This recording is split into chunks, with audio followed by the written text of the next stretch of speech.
నా కూతురు నేను నమస్తే అనగానే గజ్జు నడుపుతా ఉంది. ఆమె కూడా వచ్చింది మేడం. ఇలా ఒక మాట చెప్పిపోతుందట. ఏం మాట చెప్తుందో ఒక మాట. యదా చెప్పు, ఏం మాటను ఒక్క మాట ప్లీజ్ అంటుంది. చెప్పు, ఏం చెప్తావు చెప్పిగా. చెప్పు, మైక్ పెట్టు. చెప్పు చెప్పు బిడ్డ, ఒక్క మాట చెప్పు. గుడ్ మార్నింగ్ ఫస్ట్ చెప్పాలిగా. నెక్స్ట్ ఇంకా చెప్పు.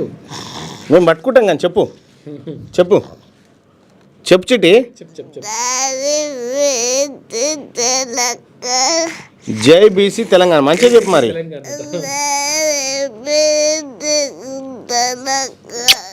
జై బీసీ తెలంగాణ చెప్పేసినావా? చాలా ఇక అందరికి ఒకసారి నమస్తే పెట్టు బిడ్డ. అందరికి నమస్తే పెట్టు. నమస్తే. చలో గుడ్ మార్నింగ్. ఓకేనా?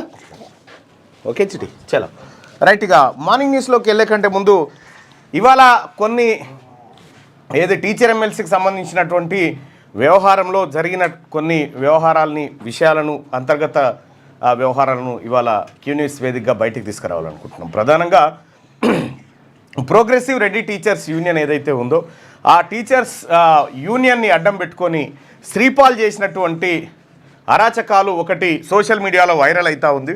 ఆ అరాచకాన్ని ఒకసారి మార్నింగ్ న్యూస్లో మీ ముందుకు తీసుకొచ్చేటువంటి ప్రయత్నం చేస్తూ ఉన్నాం. ఒకసారి ఆ అరాచకాలను కనుక రైట్గా శ్రీపాలుని కుంభకోణాల పేరుతోటి ఒక పాంప్లెట్ సర్క్యులేట్ అయితే ఉంది. దాన్ని మనం ఒకసారి చూస్తే అతను ఏమేం చేసిన ఇంకా అనేది సభ్యత్వ కుంభకోణం. మండల శాఖ ద్వారా సేకరించిన సభ్యత్వం రుసుమును కోట్ల రూపాయల్లో ఉంటుంది. గతంలో ఈ విషయాలను పంచాయతీరాజ్ ఉపాధ్యాయ సంఘం మాసపత్రికలో పారదర్శకంగా ప్రకటించేవారు. కానీ ఇప్పుడు కౌన్సిల్ సమావేశాల్లో దొంగ లెక్కలు చెప్పించి తన అనుచరులతో చప్పట్లు కొట్టించి ఆ డబ్బును కొంత స్వాహా చేస్తున్నాడు శ్రీపాలుడు. సమావేశాల కుంభకోణం. రాష్ట్ర శాఖ ఆధ్వర్యంలో నిర్వహించే రాష్ట్ర కౌన్సిల్ సమావేశాలను ఏదైనా ఒక జిల్లాలో నిర్వహించినప్పుడు సదర్ జిల్లా ఆ ఖర్చులను భరించినప్పటికీ రాష్ట్ర శాఖ ఈ ఖర్చు భరించినట్టు తన ఆడిట్లో చూపించి సంఘం డబ్బులను స్వాహా చేస్తూ ప్రశ్నించే నాయకులను అదుపులో పదవులు ఊడగొడుతున్నారు. రాష్ట్ర పదవుల కుంభకోణం. ఇదో ఒక విచిత్రమైన స్కామ్. రాష్ట్ర ఎన్నికలలో సంఘం కోసం పనిచేసే వారికి నిరాశ ఏర్పడుతున్నది. స్టేట్ అసోసియేట్ ప్రెసిడెంట్కు 5,000, స్టేట్ వైస్ ప్రెసిడెంట్కు 4,000, స్టేట్ సెక్రటరీకి 3,000 చొప్పున ఒక జిల్లా శాఖకు 100 పదవులు టార్గెట్ ఉంటుంది. 100కు తక్కువ అయితే పాపం జిల్లా అధ్యక్షుడిని చులకన చూసేవాడు. మీకు తెలుసా పిఆర్టీయు రాష్ట్ర బాధ్యులు దాదాపుగా 3,500 అని అంచనా. ఇంతమంది ద్వారా ఎన్ని లక్షల డబ్బులు వసూలు అయినాయో ఆలోచించండి. డబ్బులు ఇచ్చి పదవులు కొనుక్కున్న వారు ఇప్పుడు సిగ్గుపడుతున్నారు. డైరీల కుంభకోణం. ప్రతి సంవత్సరం పిఆర్టీయు డైరీకి అయ్యే ఖర్చును జిల్లా అడ్వర్టైజ్లు సేకరించి అధ్యక్షునికి డబ్బులు ఇవ్వాలి. రాష్ట్ర బాధ్యుని ఫోటోల పాట 2,000 రూపాయలు రాష్ట్ర అధ్యక్షునికి ఇవ్వాలి. డైరీలో ఎన్ని ఫోటోలు ఉంటే అన్ని 2,000 వసూలు అవుతాయి. ఈ డైరీలను ఒక్కొక్కటి 200 రూపాయలకు జిల్లా శాఖ కొని తన సభ్యులకు అమ్ముతుంది. ఇది ఒక పెద్ద స్కామ్. లక్షల రూపాయలు మాయమైనవి. అయితే ఇక్కడ మొత్తం ఫోటోలు 3,244 ఫోటోలు ఉన్నాయి ఈ డైరీలో పిఆర్టీటీఎస్ డైరీలో 3,244 ఫోటోలు ఉన్నాయి. 64,88,000 రూపాయలు వసూలు చేశారు దీంట్లో. సో ఇక భూ కుంభకోణం. పాత తరం నాయకులు సంఘం భవిష్యత్తు కోసం సంపాదించిన భూములను శ్రీపాల్ దొంగతనంగా కర్మాన్ ఘాట్లోని భూమిని తేదీ 5/1/2021 నాడు పందాడి అల్వాల్ రెడ్డికి దాదాపు 5 కోట్లకు అమ్మి వేసినట్టు సోషల్ మీడియాలో సాక్ష్యాలతో చూశాం. అన్ని కోట్ల రూపాయలు ఒక్క అధ్యక్షుడే స్వాహా చేసిండు. డీజిల్ కుంభకోణం. రాష్ట్ర అధ్యక్షుడిగా వివిధ జిల్లాల సందర్శనకైన డీజిల్ ఖర్చు 10 లక్షల రూపాయలుగా తెలిపాడు. కానీ ఆహ్వానించిన వారే కారు కిరాయి ఇచ్చేవారు. పైగా సంఘానికి కూడా ఒక కారు ఉన్నది. ఇది వినడానికి విడ్డూరంగా ఉన్న ఒక వింత కుంభకోణం. ఫంక్షన్ల కుంభకోణం. సంఘం కుటుంబ సభ్యుల పెళ్లిళ్లలో సంఘ సభ్యుల పదవి విరమణలు ఏ సిటీలో ఎక్కువగా ఫంక్షన్లు ఉంటాయో చూసుకొని అక్కడికి వెళ్తాడు. ఇతని అనుయాయులు తాబేదారులు బడి దొంగలు ఒక బ్యాచ్గా ఏర్పడి అన్న హైదరాబాద్ నుండి వచ్చాడు కాబట్టి కారు ఖర్చులకు 5,000 అని అందరి వద్ద పట్టిస్తారు. రాష్ట్ర స్థాయి వ్యక్తి మీకోసం వచ్చాడు కాబట్టి అన్నకు మర్యాద చేయడానికి అని చెప్పి మరో 5,000 పట్టిస్తారు. సాయంత్రం ఈ బ్యాచ్ దగ్గర ఒక పార్టీ ఏర్పాటు చేసుకుంటారు. ఈలోగా బకరా టీచర్ దొరికితే పార్టీ ఖర్చు అతనితో పెట్టించి డబ్బులన్నీ సార్కిస్తారు. జర్నలిస్టుల కుంభకోణం సంగతి అదేదో తప్పని చెప్పి మా దాంట్లో తేలింది. ఇక ఎన్నికల కుంభకోణం మిగతా అయితే ఓకే. ఎమ్మెల్సీగా పోటీ చేసే వ్యక్తి తన ఖర్చులను కూడా తానే భరించాలి, కానీ ఇట్టి ఖర్చులను 10 లక్షల రూపాయలుగా చూపించి సంఘం సొమ్మును స్వాహా చేస్తున్నాడు. ఎమ్మెల్సీ టికెట్ కుంభకోణం. కరీంనగర్ ఎమ్మెల్సీ టికెట్ను దాదాపు 15 కోట్లకు అమ్ముకున్నట్లు ఆరోపణలు రావడం 2 తెలుగు రాష్ట్రాల్లో ఉపాధ్యాయులు నిర్గంతపోయారు. ఈ విషయం విపరీత చర్చకు దారితీసి మహోన్నత స్థాయికి చేరుకున్న సంఘం పరువు తగ్గింది. అతన్ని ప్రశ్నించకుండా తన అనుయాయులను మాత్రమే ఎన్నికల్లో మోసం, బెదిరింపులు, వేధింపులతో గెలిపించి తన కనుసన్నల్లో ఉంచుకుంటాడు. కాబట్టి ఎవరు ప్రశ్నించరు. ఇక చిట్ ఫండ్ కుంభకోణం. శ్రీపాల్ రెడ్డి చేసిన చిట్ ఫండ్ కుంభకోణాన్ని ఒకసారి చూద్దాం. హనుమకొండలోని హంటర్ రోడ్డులో టైర్ల రీట్రైడింగ్ ఫ్యాక్టరీ దగ్గరలో తన సన్నిహిత మహిళా ఉపాధ్యాయురాలు భర్త పేరు మీద ఒక చిట్ ఫండ్ పెట్టించి దాని ప్రారంభోత్సవానికి సారు హాజరైనారు. చాలామంది ఉపాధ్యాయులు నమ్మి ఆ చిట్ ఫండ్లో చేరారు. చిట్టెత్తుకున్న ఉపాధ్యాయులను మోసం చేశారు. కానీ ఇతని సూచనలతో ఆమె మాత్రం హైదరాబాద్లో ప్లాట్ కొనుక్కొని హాయిగా ఉంటున్నట్టు అందరు చెప్పుకుంటున్నారు. ఎవరైతే చిట్టి డబ్బుల విషయంలో మోసగించబడ్డారో వారి ఉసురు మీకు తప్పకుండా తాకుతుందని చెప్పి ఇది టీచర్లు రాసుకుందే, పిఆర్టీలో ఉన్న టీచర్లు రాసుకుంది. అది చెప్దాం. తాయ్ మసమాస కుంభకోణం. రాష్ట్ర సంఘంలోని సీనియర్లను పక్కకు పెట్టడానికి 8 సంవత్సరాల క్రితం ఉపయోగించిన అస్త్రమే ఇది. సంఘంలోని పెద్ద మనుషులను థాయిలాండ్లోని మసాజ్ ట్రీట్మెంట్ ఇప్పించి తాను స్పీడ్గా ఎదిగినట్టు ఈ జుగుప్సాకరమైన విషయాలు ఉపాధ్యాయులు చర్చించుకుంటున్నారు. ఇక్కడ సంఘాన్ని తన గుప్పిట్లోకి తెచ్చుకోవడానికి థాయిలాండ్ టూర్ వేసిందట. స్వర్ణోత్సవాల కుంభకోణం. పంచాయతీరాజ్ ఉపాధ్యాయ సంఘం ఏర్పడి 50 సంవత్సరాలు పూర్తయిన సందర్భంగా ముఖ్యమంత్రి గారిని ఆహ్వానించి సంఘ స్వర్ణోత్సవాలను ఘనంగా నిర్వహించుటకు నిర్ణయించి సభ్యుల ద్వారా ఉదారంగా విరాళాలు సేకరించారు. ఈ క్రమంలో రాష్ట్ర అధ్యక్షునికి ప్రతి మండలం నుండి లక్షల్లో విరాళాలు వచ్చి దాదాపు 9 కోట్ల రూపాయలు చేతికి వచ్చినాయి. కానీ స్వర్ణోత్సవాలు నిర్వహించలేదు, ఆ వసూలు చేసిన డబ్బులు తిరిగి సభ్యులకు ఇవ్వలేదు అని ఒక నాయకుడు ఈ విషయం బయటపెట్టడం గమనార్హం. 9 కోట్ల రూపాయలు వసూలు చేసినట్ట స్వర్ణోత్సవాలు చేద్దామని కథం మింగేసింది. బడి దొంగల కుంభకోణం. రియల్ ఎస్టేట్ వ్యాపారం చేసేవారు, చిట్టీలు నడిపేవారు, ఇతర వ్యాపారులు ఉన్నవారు బడికి వెళ్లరు మరియు పాఠాలు బోధించరు. ఇలాంటి వారు నజరానాలు, జనరల్ ఫండ్లు ఇచ్చి అన్నను ప్రసన్నం చేసుకుంటారు. ఉదాహరణకు వరంగల్లో తాను రాజ్యమేలిన మండలంలో జరిగిన ఆ లలిత కళలు ఏమిటి అని అడిగితే ఎవరైనా చెప్తారు. ఆ పాపపు సొమ్ముతో ఈ నాయకుడు హైదరాబాద్లో విపరీతంగా ఖర్చు చేసి 2 పెద్దలను ప్రసన్నం చేసుకున్నాడు అని ఇప్పటికీ చర్చించుకుంటున్నారు. మండల జిల్లా శాఖ ఎన్నికల కుంభకోణం. సంఘానికి ఎంతో పేరు తెచ్చిన సంఘం ఎన్నికలు ఇప్పుడు సారు వచ్చిన తర్వాత మోసపూరిత ఎన్నికలైనాయి. సారు ఫలానా వ్యక్తులు అధ్యక్షులు మరియు ప్రధాన కార్యదర్శి అని ముందే పేర్లు చెప్తారు. వేరే వాళ్ళు నామినేషన్ వేయకూడదు. ఒకవేళ నామినేషన్ వేస్తే ఆ రోజు నుండి వారు టార్గెట్ అయ్యి ఆగమైపోతారు. ఆ విధంగా మండల జిల్లా శాఖ ఎన్నికల్లో అన్నకు నచ్చిన వారు మాత్రమే ఉండేటట్లు చేసి ఒక నియంతగా మారాడు. మిత్రులారా, గతంలో మన సంఘం ఎన్నికలు ఎలా ఉండేవో ఆలోచించండి. ఇది పిఆర్టీఓలు రాసుకున్నదే. జిహెచ్ఎంసీ హైదరాబాద్ ఎన్నికల్లో మరియు 2024 అసెంబ్లీ ఎన్నికల్లో అప్పటి అధికార బీఆర్ఎస్ పార్టీ కొమ్ముగాసిన విషయం అందరికీ తెలిసిందే. ఇదే శ్రీపాల్ రెడ్డి బీఆర్ఎస్ పార్టీ కొమ్ముగాసిన తేదీ 31/12/2024 డిసెంబర్ నుండి అతిపెద్ద పీఆర్టీ సంఘానికి అధ్యక్షుడు లేడు. తాను రాజీనామా చేసి కూడా నూతన అధ్యక్షుని ఎన్నిక కాకుండా కుట్ర పన్నాడు. 1971 నుంచి ఏనాడైనా రాష్ట్ర అధ్యక్షుడు లేకుండా సంఘం ఉందా? ఇలాంటి వాడు ఈ సంఘం తరఫున పోటీ చేయడం అవమానకరం. గతంలో పీఆర్టీయూ సంఘంకు సంబంధించిన 4 వ్యక్తులు పూల రవీందర్, పులి సరోత్తం రెడ్డి, పింగళి శ్రీపాల్ రెడ్డి మరియు హర్షవర్ధన్ రెడ్డి ఎమ్మెల్సీ పోటీలో ఉన్నారు. పై 4లో మచ్చలేని నాయకుడిని ఎన్నుకోగలరని మనవి. అందులో అందరూ పీఆర్టీ వాళ్ళు కాకపోతే ఈయన గారి కుట్రలకు బలైన వారు. Check slips. హైదరాబాద్, రంగారెడ్డి జిల్లాలోని ఇతర జిల్లా కేంద్రాల్లో చెక్ స్లిప్స్లో కొన్ని వందల మంది చేరినారు. సార్ ఒకసారి చెక్ స్లిప్ తెచ్చుకొని సంఘం పరువు తీశాడు. చెక్ స్లిప్ ద్వారా ఎన్ని లక్షలు సంపాదించాడో లెక్కలేదు.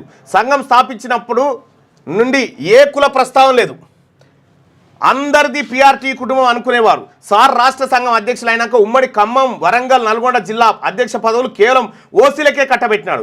తర్వాత బీసీ, ఎస్సీ, ఎస్టీ మరియు మైనారిటీ సామాజిక వర్గాల ఉపాధ్యాయులు తాము తక్కువ అనే భావన కలిగి తీవ్ర మనోవేదనకు గురైనారు. సంఘమునకు జిల్లా అధ్యక్ష పదవి కావాలంటే తమ సామాజిక వర్గమై ఉండాలని అందరికీ తెలిసిపోయింది. జీవో 317 అమలు నాకు తెలిసే చేసినారని సారు టీవీ చర్చలో అన్నారు. సరే, గత 2.5 దశాబ్దాలుగా బడికి వెళ్లకుండా మీరు మీ అనుచరులతో చాలామంది జీతం తీసుకుంటున్నారు కాబట్టి మీకు 317 బాధలు ఎలా తెలుస్తాయి? బడుగు బలహీన నిరుపేద వర్గాల విద్యార్థులను ఆగం చేసి బడులను ఎలా నాశనం చేయొచ్చో మీరు ఏలిన ఆ మండలం ఒక ఉదాహరణ. మీ లలిత కళల గురించి తెలిసిన వారు సిగ్గుతో వారు తలదించుకునే పరిస్థితి ఏర్పడింది. ఇప్పటికైనా రాష్ట్ర సంఘానికి అధ్యక్షుని నియమించి సంఘం పరువు కాపాడని చెప్పి పీఆర్టీ వాళ్ళే శ్రీపాల్ రెడ్డిని ఓడగొట్టమని లేఖ రిలీజ్ చేసి జనంలకు సోషల్ మీడియాలో వైరల్ అవుతా ఉంది. ఇది ఇంకా విషయం ఏంటంటే, పట్టభద్రుల ఎమ్మెల్సీ ఎన్నికల్లో నేను పోటీ చేసినప్పుడు వాళ్ళే మీకు మద్దతు ఇస్తామని చెప్పారు. చెప్పిన తర్వాత మళ్ళీ ఏం చేసి ఎరికేనా, పల్లా రాజేశ్వర రెడ్డితో కలిసి అంతర్గతంగా లోపాయకార ఒప్పందం చేసుకొని పల్లా రాజేశ్వర రెడ్డి దగ్గర ఇక్కడ విల్లా తీసుకుండు. విల్లా తీసుకొని తీన్మార్మలను ఓడగొట్టడానికి స్కెచ్ గీసిండు. ఇదే శ్రీపాల్ రెడ్డి. సరే, అతని వల్ల కాలేదు, అయిపోయింది. ఇక ఈ శ్రీపాల్ రెడ్డి చేసినటువంటి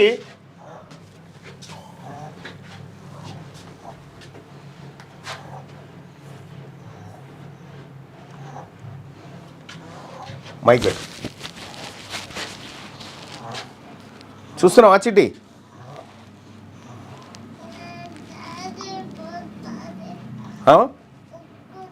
కుర్చీ జారిపోతుందా?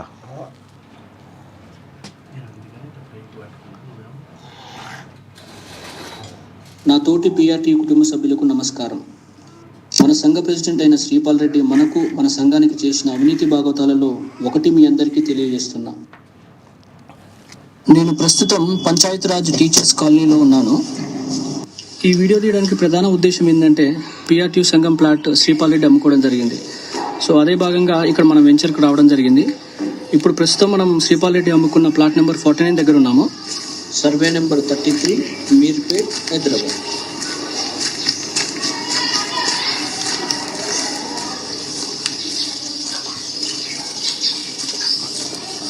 Plot number 49.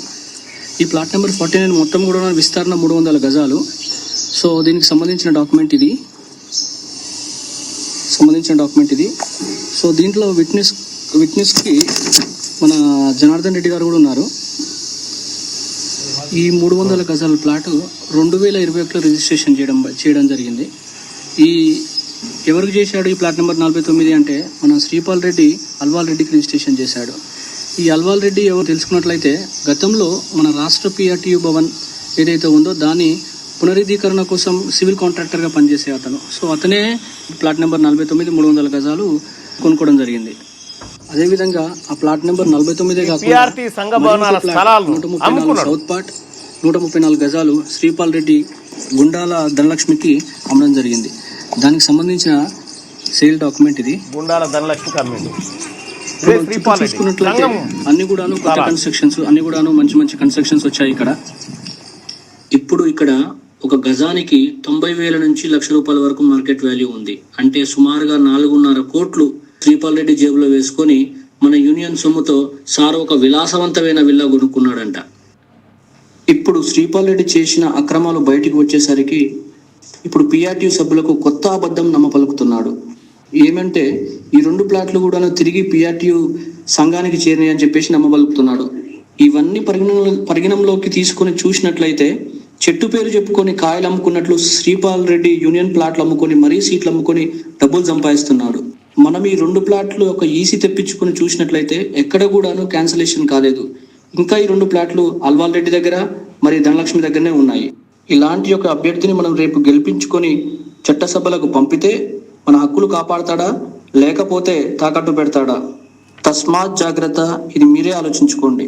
దయచేసి మీరందరూ ఇది గమనించి రాబోయే ఎలక్షన్స్ లో శ్రీపాల్ రెడ్డిని గెలిపించుకుందామా లేక వేరి పారేద్దామా ఇది మీరే నిర్ణయించుకోండి. జై పిఆర్టీయు, జై జై పిఆర్టీయు. పిఆర్టీఓలే శ్రీపాల్ రెడ్డి చేసిన అక్రమాలు వీడియోలు బయటపెట్టి మొత్తం డాక్యుమెంట్లు బయట పెడతా ఉన్నారు. శ్రీపాల్ రెడ్డి చేసిన కుంభకోణాలన్నీ. అంతేందుకు పిఆర్టీలో ప్రోగ్రెసివ్ రెడ్డి టీచర్స్ యూనియన్ ఏదైతే ఉందో దీంట్లో ఉన్నటువంటి సభ్యులారా ఒకసారి ఇది చూడుర్రి. ఇగో ఇది progressive recognised teachers union TS. ఈయన బి మోహన్ రెడ్డి ఎక్స్ఎమ్మెల్సీ, పింగళి శ్రీపాల్ రెడ్డి, పుల్గం దామోదర్ రెడ్డి. వీళ్ళు ఈ సంఘాన్ని స్థాపించింది ఎవరా అంటే సామల యాదగిరి అని ఒక పద్మశాలి బిడ్డ స్థాపించాడు. మహబూబాద్ అయినది. ఆయన ఫోటో లేదు. అసలు ఈ సంఘానికి మోహన్ రెడ్డికి సంబంధం లేదు. ఎప్పుడో రకరకాల పార్టీలు తిరిగిండి, అయిపోయింది ఈయన కథ. కానీ ఈయన రెడ్డి కాబట్టి ఈయన ఫోటో తెచ్చేసిరు.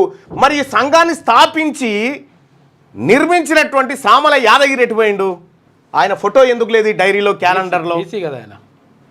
బీసీ కదా, అందుకే లేదు. ఆ సంఘానికి సంబంధించినటువంటి లెక్కలు ఒకసారి చూడ్రి. అధ్యక్షులు ఇగో ఈ సామల యాదగిరి ఉండగా ఇగో ఈయన స్థాపించిండు ప్రధాన కార్యదర్శి. జి లక్ష్మయ్యన్ అధ్యక్షుని పెట్టిండు. ఆ తర్వాత ఎస్ యాదగిరి అయిండు. ఇక ఆ తర్వాత మీరు ఒక్కసారి చూస్తే 1977లో ధర్మారెడ్డి అని ఒక ఆయన ఎంటర్ అయిండు. ధర్మారెడ్డి ఎంటర్ అయిన తర్వాత ఇక చూడ్రి ఇక ఈ కథ. ధర్మారెడ్డి తర్వాత ఇగో మళ్ళా శ్రీరామ్ రెడ్డి, మోహన్ రెడ్డి, ధర్మారెడ్డి, మోహన్ రెడ్డి, సుధాకర్ రెడ్డి, మోహన్ రెడ్డి, సుధాకర్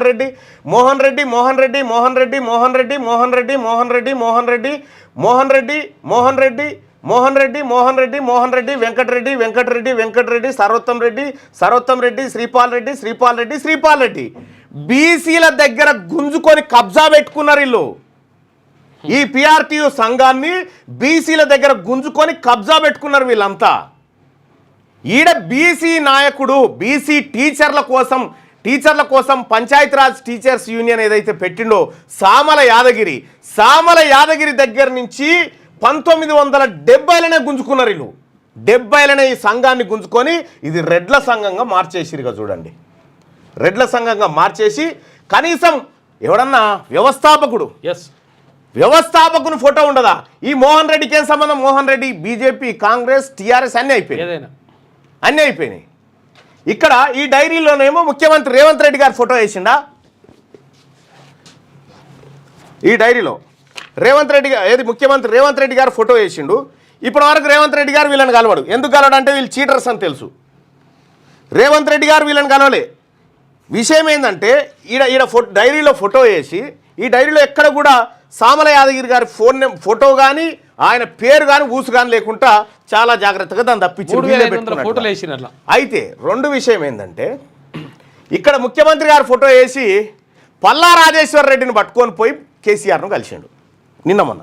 ఎవరు? ఇదే శ్రీపాల్ రెడ్డి కలిసి నేను గెలిస్తే టీఆర్ఎస్లకు వస్తా అని చెప్పిండట. చూసుకోయిగా ఇది శ్రీపాల్ రెడ్డి భాగవతం. అసలు జనరల్ ఫండ్ అంతా కూడా మొత్తం ఉపాధ్యాయుల బీసీ, ఎస్సీ, ఎస్టీ ఉపాధ్యాయులది. ఎందుకంటే సంవత్సరానికి 500 రూపాయల జనరల్ ఫండ్ ఒక్కొక్కరు ఇస్తారు. కొన్ని లక్ష మందికి పైగా ఉంటారు ఇందులో సభ్యులు. ఈ 1,00,000 మందికి పైగా ఉంటే ఈ సభ్యుల్లో ₹1,00,00,000 విలువ తింటారు. మొన్న బీసీ ప్రధాన కార్యదర్శి అయ్యేది ఉంటే నామినేషన్ విడ్రా చేయించి దొంగతనంగా మళ్ళీ దామోదర్ రెడ్డి అనేటువంటి వ్యక్తి, దామోదర్ రెడ్డి, శ్రీపాల్ రెడ్డి ఇలా ఈ సంఘం నుంచి ఇప్పుడు బీసీలమంతా కూడి వీళ్ళకి మంగళారతి పట్టాలి. బీసీ, ఎస్సీ, ఎస్టీలదేమో మైనార్టీలదేమో ఇది ఫండ్ జనరల్ ఫండ్, అనుభవించేదేమో వీళ్ళు. ఇంకా అమ్ముకుంటారు వాళ్ళు. 19 కుంభకోణాలు ఒక శ్రీపాల్ రెడ్డి ఇప్పుడు పోటీ చేస్తా ఉన్నాడు. ఈయనకొట ఓటేసి గెలిచినాక టీఆర్ఎస్ పార్టీలో చేరుతాడు. ఈయన అప్పటిదాకా అధ్యక్షులు పెట్టాడంట, ఓడిపోతే మళ్ళీ పోయి ఆయనే ఉంటాడు. చూసుకోరు లెక్క. ఇగో ఇది శ్రీపాల్ రెడ్డి లీలలు.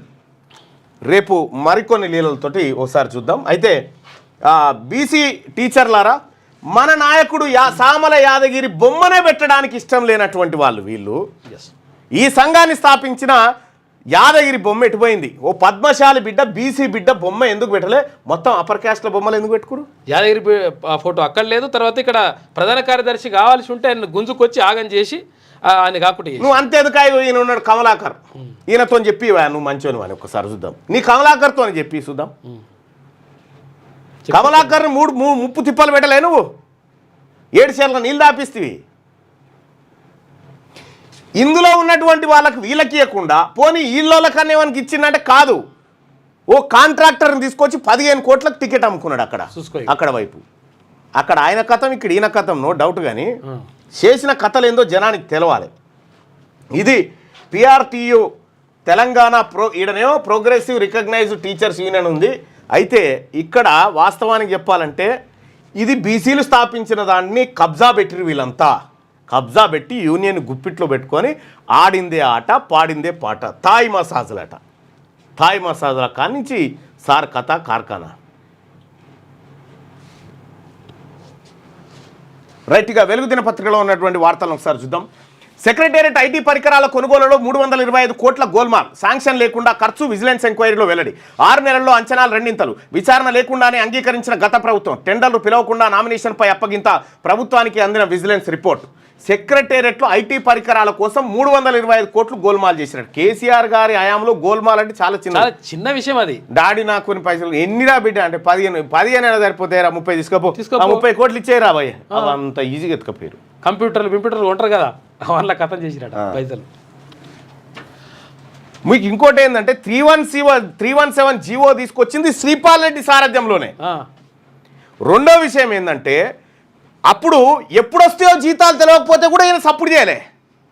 అది ఇలా కాంగ్రెస్ పార్టీ ప్రభుత్వం అధికారంలోకి వచ్చిన తర్వాత 1 తారీఖు జీతాలు ఇస్తా ఉన్నారు టీచర్లారా. వీళ్ళు చేసిన కథ గది శ్రీపాల్ రెడ్డిది. ఇగో సాంక్షన్లు లేకుండా 325 కోట్ల రూపాయలు గోల్మాల్ చేసిరట. కోట్లే కావాలంటే తీసుకోపో. మళ్ళీ టెండర్ కూడా కాదు, నామినేషన్ పద్ధతులు ఇచ్చేసిరట. ఇగో నామినేషన్ పై అప్పగింత. ఇగో ఈయనకి ఇవ్వాలనుకుంటే ఇచ్చేసేది కథం గంతే. ప్రభుత్వానికి విజిలెన్స్ రిపోర్ట్ అందిందట. ఇది బయటికి రావాల్సినటువంటి అవసరం ఉంది.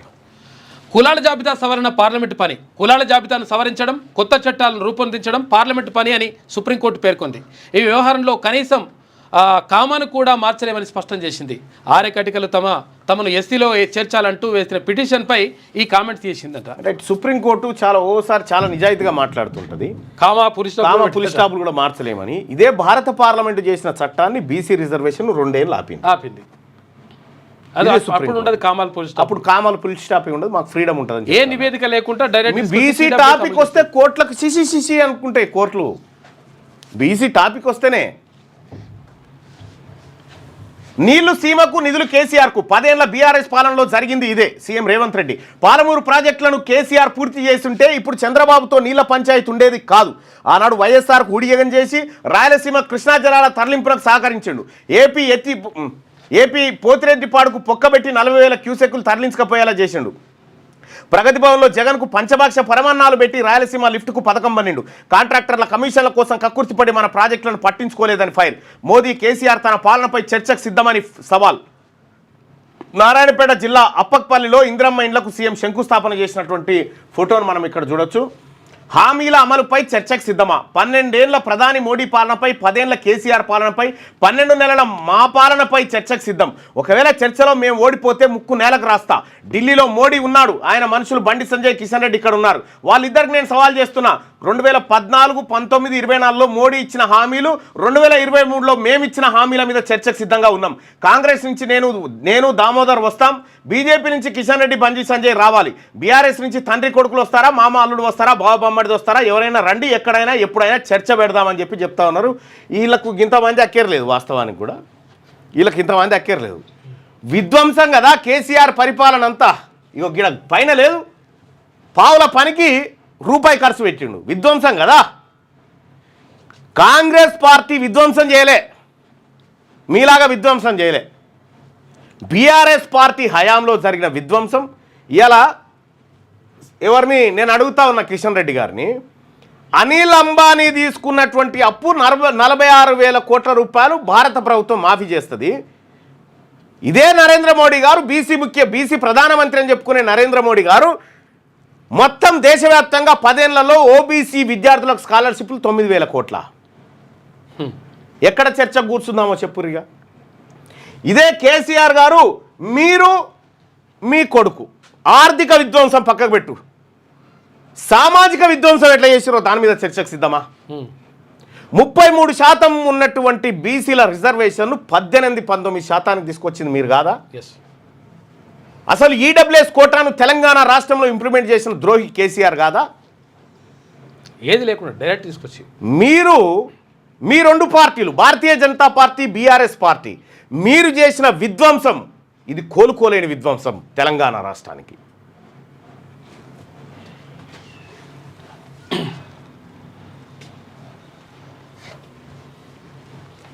బీఆర్ఎస్ పాలనలో కృష్ణా నీళ్లు రాయలసీమకు ప్రాజెక్టుల కోసం కేటాయించిన నిధులు కేసీఆర్ ఇంటికి తరలిపోయాయని సీఎం రేవంత్ రెడ్డి మండిపడ్డారు. నువ్వు చేయలేదా కేసీఆర్ గారు? ఏమన్నావు నువ్వు? నగరికి పోయి రాయలసీమను రతనాల సీమ చేస్తా నీళ్ళతోటి, కృష్ణా నీళ్ళతోనని చెప్పినావు. నీకు ఆంధ్ర జనం ఓట్లేసిరా, తెలంగాణలో ఓట్లేసిరా? ఆడిపోయి చేపల కూర తింటివి, కృష్ణా నీళ్ళు రాసిచ్చేస్తవి. తెలంగాణలో ఫస్ట్ తెలంగాణకు కృష్ణా నీటి వాటాలో దక్కాల్సినటువంటి 500 టీఎంసీలు ఇడిచిపెట్టి 555 టీఎంసీలు ఇడిచిపెట్టి 299 టీఎంసీలకు ఒప్పుకొని వస్తేవి. ఇది ఇటు బాకే. అటు మహారాష్ట్రకు పోతివి, గోదావరి కాడ ఏది మన తమిళేట్ కాడ కడదామంటే ఎత్తు తగ్గించుకొని అగ్రిమెంట్ చేసుకొని వచ్చి గతంలో పాలకులు చేయలేదని డంకాలు కొడితివి. ఆ ప్రాజెక్టు మొదలు పెట్టకుండా మళ్ళా మేడిగడ్డ దుకాణం తెరిస్తేవి. ఎన్ని విధ్వంసాలు మీరు చేసిన విధ్వంసాలు. తెలంగాణ గుండెల మీద మచ్చ చేసిరు కేసీఆర్. మీరు 10 ఏళ్ళు అధికారంలో ఉన్న కేసీఆర్ పాలమూరు ప్రాజెక్టులను పూర్తి చేసి ఉంటే ఇప్పుడు ఏపీ సీఎం చంద్రబాబుతో నీళ్ల పంచాయతీ ఉండేది కాదన్నారు. వైఎస్ఆర్ హయాంలో పోతిరెడ్డిపాడుకు పొక్కగొట్టి 4,000 క్యూసెక్లకు బదులు 40,000 క్యూసెక్ల నీటిని ఏపీ తరలించుకు వెళ్లేలా చేసింది కేసీఆర్ అని ఆయన ఫైర్ అయ్యారు.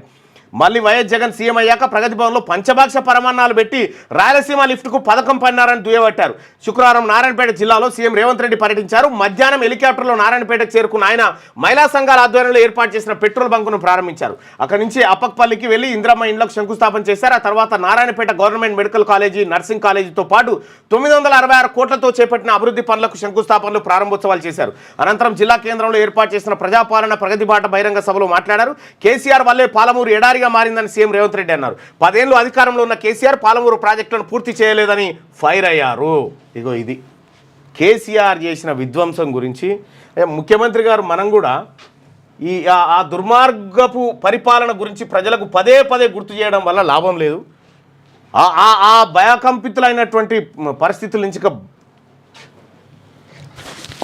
ఎందరో ముఖ్యమంత్రులైన ఎన్నిసార్లైనా మన పాలమూరు పేదరికాన్ని చూపించి ప్రపంచ దేశాలలో మార్కెటింగ్ చేసుకున్నారు తప్ప మన జిల్లాను అభివృద్ధి చేయలే. ఇవాళ ఈ వేదిక మీద నుంచి నేను అడుగుతున్న మేధావులను, ఈ తెలంగాణ రాష్ట్రంలో ఉన్న చదువుకున్న వాళ్ళను, నీళ్లు నాగరికత తెస్తాయి, నీళ్లు పంటలు తీసుకొస్తాయి, మీ నీళ్లు పసిడి బంగారాన్ని పండిస్తాయి. మరి నీళ్లు నాగరికతను దేవాల్సింది, పసిడి పంటలు పండించాల్సిన ఈ పాలమూరు జిల్లాలో కృష్ణా నది జలాలు 811 టీఎంసీలు దశాబ్దాలుగా పారుతున్నా మాకెందుకు పసిడి పంటలు రాలేదు? మా కష్టాలు ఎందుకు తీరవలేదు? మా కన్నీళ్లు ఎందుకు తూడవలేదని నేను అడుగుతున్నా. ఈ పాలమూరు జిల్లా నాడు ఉమ్మడి రాష్ట్రంలో లేదా? ఈ పాలమూరు జిల్లా ఏర్పడ్డ తెలంగాణ రాష్ట్రంలో లేదా? ఈ పాలమూరు జిల్లా బీఆర్ఎస్ పార్టీకి ఓట్లు వేయలేదా? అంతెందుకు 2009లో ఆనాడు చంద్రశేఖరరావు గారు కరీంనగర్ జిల్లా ప్రజలు తరుముతే భుజాన జోలె వేసుకొని జోలె పట్టుకొని పాలమూరు జిల్లాకు వచ్చి ఈ ప్రాంతంలో ప్రజల్ని అడుక్కుంటే నా పాలమూరు సోదరులు, మా సోదరి మనులు నీకు భిక్ష పెట్టినరు. నీ బొంతలో భిక్ష వేసి పార్లమెంటు సభ్యుని చేసి ఢిల్లీకి పంపిస్తే నువ్వు పార్లమెంటు సభ్యుడిగా పదవిని ఎలగబెట్టినావు. సోనియమ్మ తెలంగాణ రాష్ట్రం ఇస్తే నువ్వు తెచ్చినా అని గొప్పలు చెప్పుకున్నావు. ఇంకో విషయం చెప్పాలి, పాలమూరు నుంచి గెలిచిపోయినటువంటి కేసీఆర్ తెలంగాణ బిల్లును, ఏది ఏపీ రీఆర్గనైజేషన్ బిల్లును లోక్సభలో ప్రవేశపెడితే అలా లేనేలేడు కేసీఆర్. లేడు, పోలే వాళ్ళకు ముమ్మాటికి తెలంగాణ రాష్ట్రం తల్లి సోనియా గాంధీ పుణ్యాన్ని వచ్చింది. ఆ వచ్చినటువంటి తెలంగాణ నేనే తెచ్చినా అని చెప్పి 10 ఏళ్ల పాటు విధ్వంసానికి, దోపిడికి తెగబడ్డాడు కేసీఆర్. క్షమించరాని, అసలు తెలంగాణ ప్రజలు ఒక 1,00,000 సంవత్సరాలు క్షమించరాని వ్యక్తి ఎవరైనా ఉన్నట్టే అది కేసీఆర్. ఇట్లా ఈ విధ్వంసం జరిగింది తెలంగాణ రాష్ట్రంలో. ఇక ఎమ్మెల్సీ ఎన్నికల్లో బీజేపీ జోష్ వెనుక భారీ వ్యూహం. కాంగ్రెస్ ఏడాది పాలన తర్వాత యూత్ ఉద్యోగుల నాడి తెలుసుకునే ఛాన్స్. ఇలాంటి కీలక టైంలో కాడి వదిలేసిన బీఆర్ఎస్ ఒక్క గ్రాడ్యుయేట్ స్థానంలోనే పోటీ చేస్తున్న కాంగ్రెస్. ఇదే అదునుగా ప్రచారంలో దూసుకెళ్తున్న కమలం నేతలు 3 చోట్ల అభ్యర్థులను నిలిపి జోరుగా క్యాంపెయినింగ్. కనీసం 2 చోట్ల గెలిచి కాంగ్రెస్కు ప్రత్యామ్నాయంగా నిలబడే ప్రయత్నం అంటూ మీరు రాసి పెట్టుకోరి. 3 చోట్లు బీసీలు కైవసం చేసుకోబోతా ఉన్నారు. ఇది నేను కాదు, ఇంటెలిజెన్స్ సర్వే ఇది. నేను కాదు, ఇంటెలిజెన్స్ చెప్పిన సర్వే. 3 స్థానాలకు 3 బీసీలు దక్కించుకోబోతా ఉన్నారు. ఈ నెల 27న 7 ఉమ్మడి జిల్లాల పరిధిలో జరగనున్న 2 టీచర్, 1 గ్రాడ్యుయేట్ ఎమ్మెల్సీ ఎన్నికలను బీజేపీ సీరియస్గా తీసుకున్నది. వచ్చే అసెంబ్లీ ఎన్నికలే టార్గెట్గా కాంగ్రెస్కు అనివార్యంగా బీసీ వాదం బలపడ్డదనేటువంటి ఉద్దేశంతో భారతీయ జనతా పార్టీ కొమరే టికెట్ ఇచ్చేసింది. ఇటు ఆయనకు బీసీ వాదం కలిసి వచ్చింది, అటు భారతీయ జనతా పార్టీ బీఫామ్. ఎన్నికల టార్గెట్, వచ్చే అసెంబ్లీ ఎన్నికలే టార్గెట్గా కాంగ్రెస్కు తామే ప్రత్యామ్నాయంగా నిరూపించుకోవాలని ఆ పార్టీ ఉవ్విలూరుతున్నది. నిజానికి కాంగ్రెస్ ఏడాది పాలన తర్వాత ప్రజలు, ముఖ్యంగా యూత్ ఉద్యోగుల నాడి తెలుసుకునేందుకు ఈ ఎన్నికలు చక్కని అవకాశంగా రాజకీయ నాయకులు భావిస్తున్నారు. ఇంతటి కీలకమైన ఎన్నికల్లో ఓటమి భయంతో బీఆర్ఎస్ పోటీ నుంచి ముందే తప్పుకుంది. కాంగ్రెస్ పార్టీ 1 గ్రాడ్యుయేట్ స్థానానికే పరిమితమైంది. దీంతో ఇదే అదనుగా కమలం నేతలు ప్రచారంలో జోష్ పెంచారు. 3 చోట్ల అభ్యర్థులను నిలిపి ప్రతి 20 మంది ఓటర్లకు 1 ఇన్ఛార్జిని పెట్టి జోరుగా క్యాంపెయినింగ్ చేస్తున్నారు. 2 కేంద్ర మంత్రులు, ఎంపీలు సహా పార్టీ ఎమ్మెల్యేలంతా ప్రచారంలోనే నిమగ్నమయ్యారు. బీఆర్ఎస్ సైలెన్స్, బీజేపీ సై. తెలంగాణ ఉద్యమ కాలం నుంచి ఏడాది క్రితం అధికారం కోల్పోయే వరకు గడిచిన 20 ఏళ్లలో ఎప్పుడు ఏ ఎన్నిక వచ్చినా అది జనరల్ ఎలక్షన్ అయినా బై ఎలక్షన్ అయినా పోటీకి సై అంటూ సమరంలోకి దూకిన బీఆర్ఎస్ ఇప్పుడు సైలెంట్ అయింది.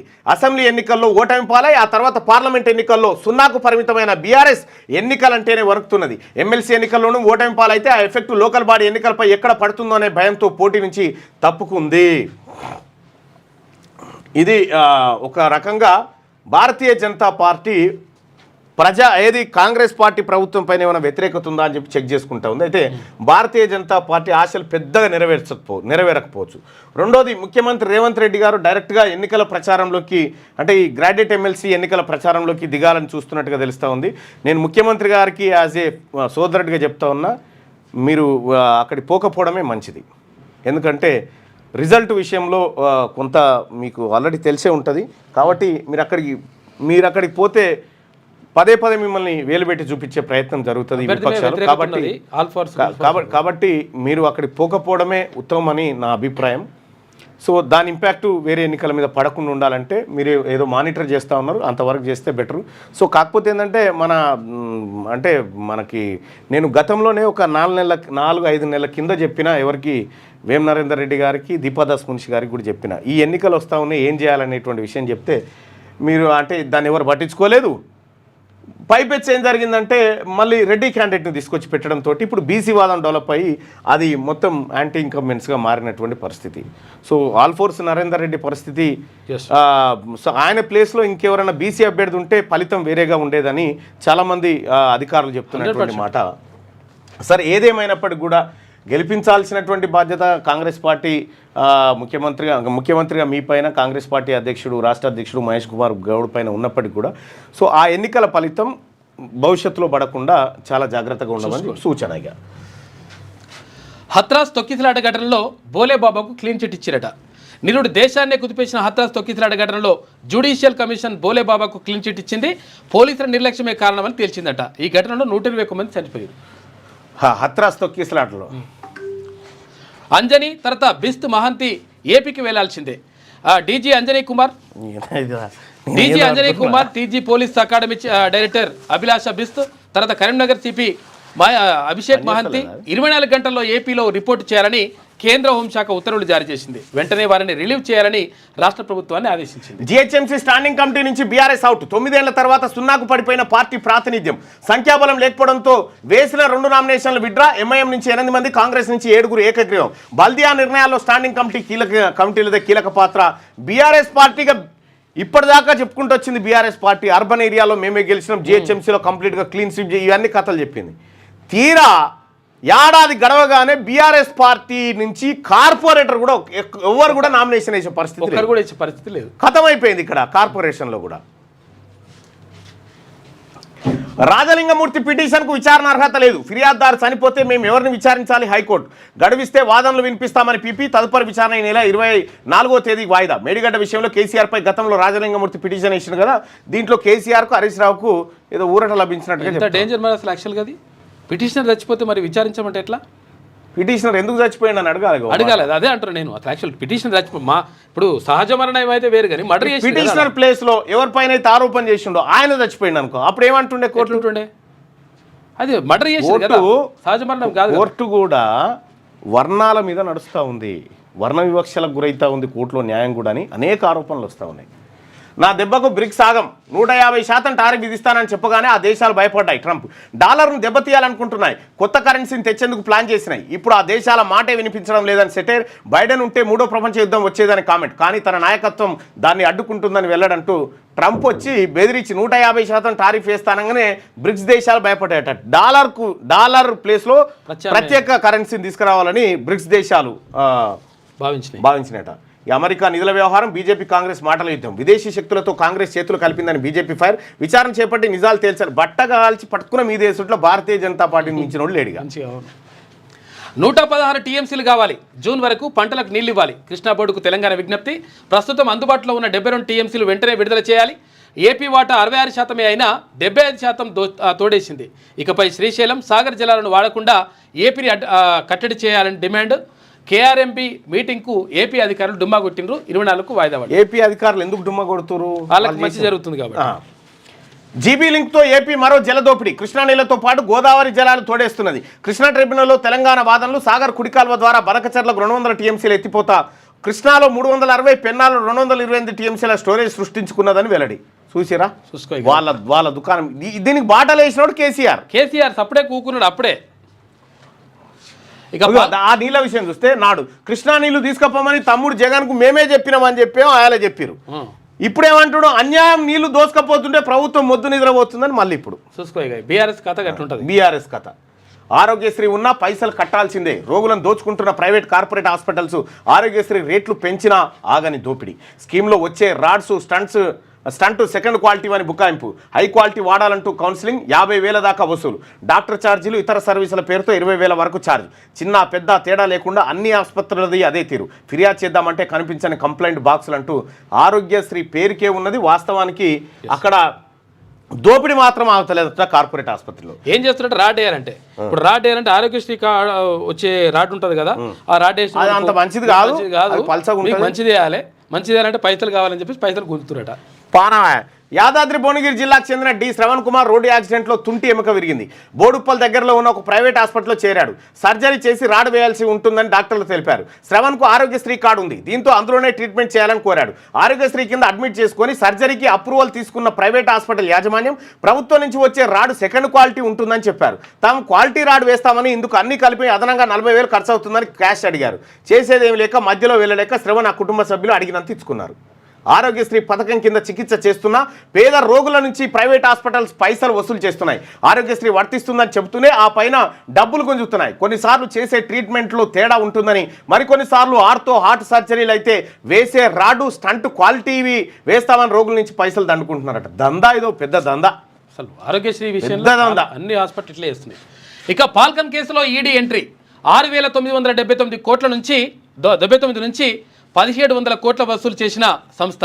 ఇండియన్ కరెన్సీ క్రిప్టోల్లోకి మార్చి దుబాయ్, మలేషియాకు తరలింపు. 14 షెల్ కంపెనీలకు 850 కోట్ల రూపాయల మళ్లింపు. మనీ లాండరింగ్పై ఈసీఐఆర్ నమోదు చేసిన ఈడీ. ఇక చైర్మన్, ఎండీ, సీఈఓపై లుకౌట్ సర్క్యులర్ కూడా జారీ చేసిరట. పాల్కన్ కేసులో ఈడీ ఎంటర్ అయ్యి గంత 1,700 కోట్లు వసూలు చేసిందట సంస్థ. చూసుకో ఎంత దుర్మార్గులు. ఆంధ్రజ్యోతి. 498 వరకట్న సెక్షన్ మాత్రమే కాదు, అన్ని రకాల వేధింపులకు వర్తిస్తుంది. భర్తపై క్రూరత్వ అభియోగాల నమోదుకు కట్నం డిమాండ్ ప్రత్యేకంగా చేర్చక్కర్లేదు. సుప్రీంకోర్టు వ్యాఖ్యలు, ఏపీ హైకోర్టు తీర్పు కొట్టేసింది. రైట్గా పర్యాటక అందం. మిస్ వరల్డ్ పోటీలతో తెలంగాణ బ్రాండ్కు ఊతం. మే 7 నుంచి 31 వరకు హైదరాబాద్లో అంగరంగ వైభవంగా 140 దేశాల నుంచి యువతులు, 3,000 మీడియా ప్రతినిధులు. వారిని రాష్ట్రంలోని పర్యాటక ప్రాంతాలకు తీసుకెళ్తాం. ఇప్పటికే థీమ్ సిద్ధం. దేశాలన్నీ రాష్ట్రం వైపు చూసేలా ప్రణాళిక. ఆంధ్రజ్యోతితో పర్యాటక శాఖ ముఖ్య కార్యదర్శి స్మితా సబర్వాల్. చంద్రబాబుతో పంచాయతీ కేసీఆర్ వల్లే. 10 ఏళ్లలో పాలమూరు రంగారెడ్డిని పూర్తి చేయనందునే ప్రజాప్రభుత్వం చేస్తున్న పనులు కనిపించడం లేదా? స్థానిక ఎన్నికల్లో ఇందిరమ్మ ఇల్లున్న గ్రామాల్లో మేము పోటీ చేస్తాం. మీరు డబుల్ బెడ్రూమ్ ఇల్లు నిర్మించిన గ్రామాల్లోనే పోటీ చేస్తారా? నారాయణపేట జిల్లాలో ప్రజాపాలన ప్రగతి సభలో సీఎం రేవంత్ రెడ్డి మాట్లాడాడు. అప్పక్పల్లిలో ఇందిరమ్మ ఇళ్ల నిర్మాణానికి సీఎం భూమి పూజ. 1 కోటి మంది మహిళలను కోటీశ్వరులుగా చేయడమే లక్ష్యం. తొలుత జిల్లాకు పెట్రోల్ బంకు, తర్వాత నియోజకవర్గానికి 1. అయితే మహిళా సంఘాలకు ఏడాదికి 2 చీరలు అని చెప్పేసి రేవంత్ రెడ్డి అంటుండు. మహిళా సమైక్య పెట్రోల్ బంకును ప్రారంభించిన ముఖ్యమంత్రి. రైట్గా నేడు బీసీ నేతలతో సీఎం రేవంత్ భేటీ. స్థానికంలో బీసీ కోటాపై చర్చ. ప్రజాభవన్లో సమావేశం. పాల్గొననున్న టీపీసీసీ చీఫ్. టీపీసీసీ విస్తృత స్థాయి సమావేశం వాయిదా పడ్డదట. ఇవాళ బీసీ నేతలతో ముఖ్యమంత్రి రేవంత్ రెడ్డి భేటీ అవుతున్నట్టుగా వార్త. నాకు సమాచారం అయితే లేదు కానీ మరి వార్తనైతుంది. అదొక కిక్ బ్యాక్ స్కీమ్. నిధులను ఖర్చు పెట్టుకుంటారు. వాటిని పంపిన వారిని వారి లబ్ధికి పనిచేస్తారు. భారత్కి ఆ నిధులు పోతున్నాయా? యుఎస్ఏ నిధులపై ట్రంప్ మళ్ళీ ఫైర్. రాహుల్ గాంధీ ఓ దేశద్రోహి అని బీజేపీ. ఆ నిధులు బంగ్లాదేశ్కి వెళ్ళాయి అని చెప్పి కాంగ్రెస్ చెప్తున్నటువంటి మాట. ఏందో కథ మరి. ఎల్ఆర్ఎస్ ఫీజు నిర్ధారణ. ప్రభుత్వ భూమి, జలవనరుల సమీపంలోనివి కాకుండా మిగిలిన దరఖాస్తులన్నిటికీ ఆటోమేటిక్ ఫీ జనరేషన్. రుసుము సమాచారం నేరుగా దరఖాస్తుదారులకి 1-2 రోజుల్లో అందుబాటులోకి ప్రత్యేక సాఫ్ట్వేర్. నేడు మార్గదర్శకాలు జారీ చేయనున్న సర్కార్. ఫీజు వసూలపై సబ్ రిజిస్ట్రార్లకు సర్కులర్ జారీ చేసిరట. హౌసింగ్ బోర్డు భూముల్లోనే టౌన్షిప్లు. 2వ దశలో భూసేకరణ, నిర్మాణాలు. పీపీపీ విధానం లేక రుణాల ద్వారా వివిధ వర్గాల ప్రజలకు తక్కువ ధరలో ఇల్లు ఇవ్వడమే లక్ష్యం. ఇక క్రమబద్ధీకరణ పేరుతో కొత్త దుకాణం 50,000 కోట్ల దోపిడీ కాంగ్రెస్ స్కెచ్. ఉచిత ఎల్ఆర్ఎస్ హామీ ఏమైంది? కాంగ్రెస్ సర్కార్పై ప్రజల్లో పెరిగిన వ్యతిరేకత. ముస్లింలతో కూడిన బీసీ బిల్లును కేంద్రానికి పంపిస్తే వెనక్కి పంపుతాం. బండి సంజయ్. కాంగ్రెస్ను నమ్మి ఓట్లేస్తే నిండా ముంచారు. రాష్ట్ర ఆర్థిక పరిస్థితి పూర్తిగా దివాలా తీసింది. కేసీఆర్ దోపిడీ పాలన కొనసాగింపుగా కాంగ్రెస్ పాలన అని చెప్పి కేంద్ర మంత్రి కిషన్ రెడ్డి. నన్ను తేలిగ్గా తీసుకోవద్దు. Maharashtra deputy CM Eknath Shinde. మహాయుతిలో అంతర్యుద్ధం వార్తల నేపథ్యంలో సంచలన వ్యాఖ్య. ఇక సీఎం ఫడ్నవీస్తో అంతా బాగుంది అన్న 3 రోజులకే మాటల్లో మార్పు వచ్చిందట. రైట్గా బీటెక్ హైటెక్ కోర్ ఇంజనీరింగ్ విద్యార్థులకు ఏఐ డేటా సైన్స్ వంటి ఎమర్జింగ్ టెక్నాలజీ కోర్సులు 20 క్రెడిట్స్తో కొత్తగా మైనర్ డిగ్రీ ఆనర్స్ డిగ్రీ 4 ఏళ్ళు 120 క్రెడిట్స్ 3 ఏళ్లలోనే పూర్తి. 7-8 సెమిస్టర్లంతా ఫుల్ టైం ఇంటర్న్షిప్ ఛాన్సు. ఇకపై 2 ఇంటర్న్షిప్స్ 4 పారిశ్రామిక సందర్శనలు. ప్రొఫెసర్ ప్రాక్టీస్గా ఐటీ నిపుణులు. ప్రతి విద్యార్థికి ఉద్యోగ అవకాశాల లక్ష్యంగా ఇంజనీరింగ్ విద్యలో కీలక మార్పులు. నిపుణుల కమిటీ సిఫార్సు. ఇక అది చదువుకు ఉద్యోగానికి సంబంధం ఉండలేదు అనమాట. అందుకని చదువుకు ఉద్యోగానికి నిన్న ఒక నోటిఫికేషన్ వచ్చింది, అది పెడతా కానీ అది చూడు. ఇక 3,000 కోట్ల రూపాయలతో ఎస్సీ ఎస్టీలకు స్వయం ఉపాధి పథకాలు. సంక్షేమం కోసం ఎన్ని నిధులైనా వెచ్చిస్తాం. వివిధ సంక్షేమ శాఖల బడ్జెట్ ప్రతిపాదనల భేటీలో డిప్యూటీ సీఎం బట్టి విక్రమార్క మాట్లాడాడు. 3,000 కోట్ల రూపాయలు ఎస్సీ ఎస్టీలకు స్వయం ఉపాధికి పథకాలు పెడతారట. నిన్న పంజాబ్ గవర్నమెంట్ ఒక నిర్ణయం తీసుకున్నట్టుగా తెలుస్తూ ఉంది. ఒకసారి ఆ నిర్ణయం ఏందో చూద్దాం. సరే వాట్సాప్.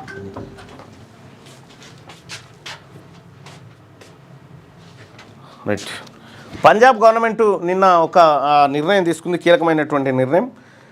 రిజర్వేషన్ పాలసీ విషయంలో the government of Punjab has revised the reservation policy for economically weaker section EWS. Previously 10% of the total posts were reserved for EWS candidates across all categories అంట. However, under the new policy, only 10% of the post within your specific category will be allocated for EWS candidates. So, yes. Example, previous policy, if there were 100 total posts, 10 posts, and 10% of 100 were reserved for EWS candidates regardless of category. New policy ఏంటంటే if you belong to a specific category, in example general, SC, ST, OBC, only 10% of the post within that category will be reserved for EWS candidates. For instance, if there are 50 posts in the general category, only 5 posts will be reserved for EWS candidates within the general category. కొత్త policy ప్రకారం ఇది చేయబోతా ఉన్నారట. పాత policy ఈ విధంగా ఉండేది. 10 ఉంటే 10%, 10 అట్లా ఉండేది. యాక్చువల్గా ఇప్పుడు మధ్యప్రదేశ్ జబల్పూర్ హైకోర్టు ఇచ్చింది. ఇక్కడ ఛత్తీస్గఢ్ కూడా 4% కంటే ఎక్కువ ఈడబ్ల్యూఎస్ చేస్తలేదు. ఇవాళ తెలంగాణ రాష్ట్రంలో 10కు 10 ఈడబ్ల్యూఎస్ ఇంప్లిమెంట్ చేస్తూ ఉన్నారు. 1,100 మంది టీచర్లు అప్పర్ క్యాస్ట్ నుంచి వచ్చి ఇవాళ విద్యా వ్యవస్థలో పడ్డారు. పంజాబ్ గవర్నమెంట్ సవరించింది. అసలు యాక్చువల్గా ఏంటంటే 100%లో 10% అని చెప్పేసి గతంలో ఇచ్చింది. అయితే అది కరెక్ట్ కాదు. ఇక్కడైతే ఓపెన్ ఏదైతే 50% ఉంటుందో 50%లో 10% అంటే 5%కి సవరించింది. ఏది జనరల్ కేటగిరీలో ఉన్న దాంట్లోంచే 10%. ఎస్సీ ఎస్టీ బీసీలకు దిగంగా 50% పోగా మిగిలిన 50లోంచి 10%. కానీ ఇక్కడ తెలంగాణలో అన్యాయంగా 100% మొత్తం 100లోంచి 10% తీసేసింది. ఇది ఎక్కడ న్యాయం? మీకు ఎగ్జాంపుల్ ఈజీగా అర్థం కావడానికి ఒక మాట చెప్తా. ఇది మొత్తం ఉద్యోగాలు. ఎస్, ఓకే, 100% ఉద్యోగాలు ఇవి. గీత పెట్టి ఇందులో 50% ఏమో ఎస్సీ ఎస్టీ బీసీలకు. ఎస్, ఎస్సీ ఎస్టీ ఓబీసీ వీళ్ళకు. అయితే ఈ మిగిలిన 50% ఉంది కదా, ఎస్, ఈ మిగిలిన 50%లోంచి ఇది ఓపెన్ 10% ఈడబ్ల్యూఎస్ అని చెప్పింది కోర్టు. ఎస్, కానీ తెలంగాణలో ఏం జరిగిందంటే ఈ 100లోంచి 10%, ఈ 100లోంచి 10% తీస్తున్నారు అన్నట్టు. ఇప్పుడు ఈ 100లోంచి 10% ఇవ్వడం వల్ల 100కు 10 ఉద్యోగాలు వెళ్ళిపోతాయి. ఇప్పుడు 100 ఉద్యోగాలు ఉన్నాయనుకో, ఈ 100లోంచి 10% తీయడం వల్ల 10 ఉద్యోగాలు ఈడబ్ల్యూఎస్కి పోతాయి. అది కాకుండా ఇప్పుడు పంజాబ్ గవర్నమెంట్ ఇచ్చినట్టు పంజాబ్ గవర్నమెంట్ ఏం చేసింది, అట్లా కాదు, ఎస్సీ ఎస్టీ బీసీలకు ఈ 50% పోగా మిగిలిన 50లోంచి 10% అంటే అప్పుడు 5 ఉద్యోగాలు మాత్రమే వస్తాయి. ఎస్, ఇది కరెక్ట్. ఇది జబల్పూర్ హైకోర్టు చెప్పింది ఇదే, చట్టం చెప్పింది కూడా ఇదే. ఇక్కడ అన్యాయంగా 10% ఇంప్లిమెంట్ చేస్తా ఉన్నారు అన్నట్టు. అసలు చట్టం చెప్పింది కూడా ఇంకేమన్నది అంటే అసలు యాక్చువల్గా ఈ 5% కూడా అని చెప్పలేదు. ఏమన్నది అప్ టు 10%, ఎంతైనా ఉండొచ్చు అని చెప్పింది. కానీ ఇక్కడ మీరు రాసి పెట్టుకోరి ఈడబ్ల్యూఎస్ని ఖతం చేసేది తిన్మార్మలన చేసి తీరుతాడు.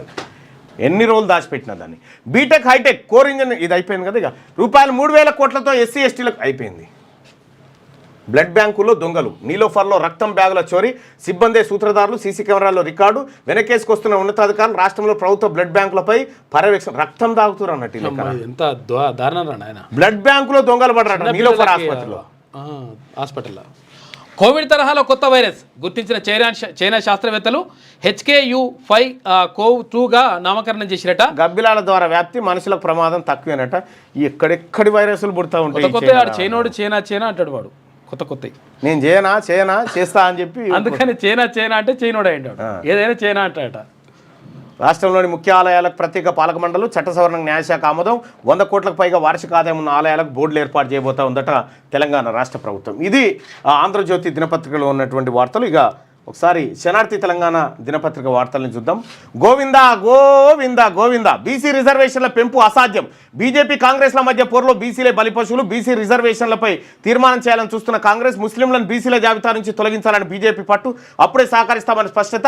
ముస్లింలను బీసీల జాబితా నుంచి తొలగించడం కష్టమైనట్టున్న కాంగ్రెస్ వెరసి బీసీ రిజర్వేషన్ల చట్టబద్ధతపై నీడలు. అసలు ఏం జరుగుతూ ఉంది బీసీల రిజర్వేషన్ల వెనకాల? ఇది ఒరిజినల్ వార్త. ఓకే, అసలు యాక్చువల్గా ఏం జరుగుతుందంటే ఇక్కడ బీసీలకు